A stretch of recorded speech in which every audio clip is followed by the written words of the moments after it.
Christmas wouldn't be Christmas for many without, of course, Her Glorious Majesty the Queen's Christmas Day speech. But could it have been rather different this year? Hi, good morning, Neil Sean here in the heart of London. Thank you for joining me today.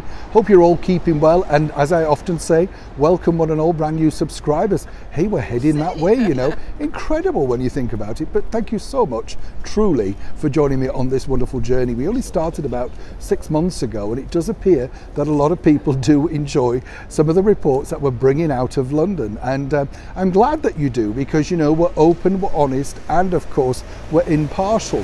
And this is the reason why we're able to do this, because unlike mainstream TV, you can have an opinion, and of course then you get a real opinion back from the people that matter. That's you, the general public, worldwide. But back as ever to your royal story of the day. Now, as we all know, we were incredibly worried about Her Glorious Majesty the Queen about 2 months ago now, when of course she popped into hospital overnight, and then she was told, of course, to take it easy and slow down.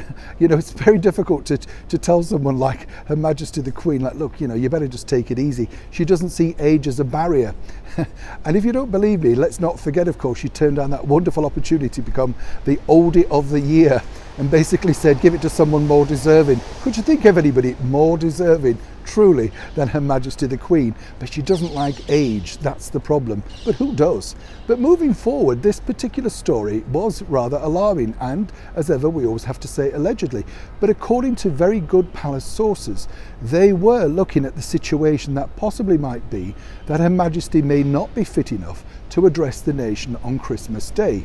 Don't worry, it wasn't alarming or anything like that, but basically, you know, when you feel a bit off it and you don't feel your best, and let's face it, she's a lady who always looks glamorous, in my opinion, you wouldn't want television cameras and trying to get through reading an auto cue, would you?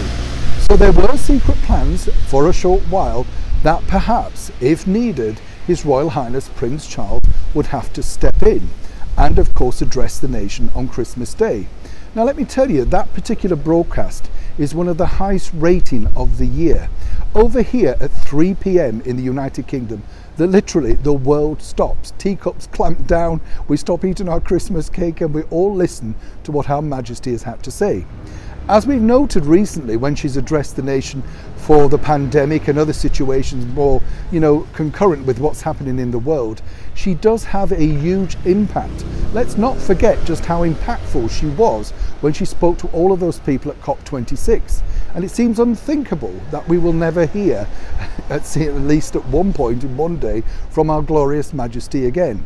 Thankfully though, as I've said before here on the channel, she's on the mend, up and down, and gearing up, ready to record her Christmas Day speech.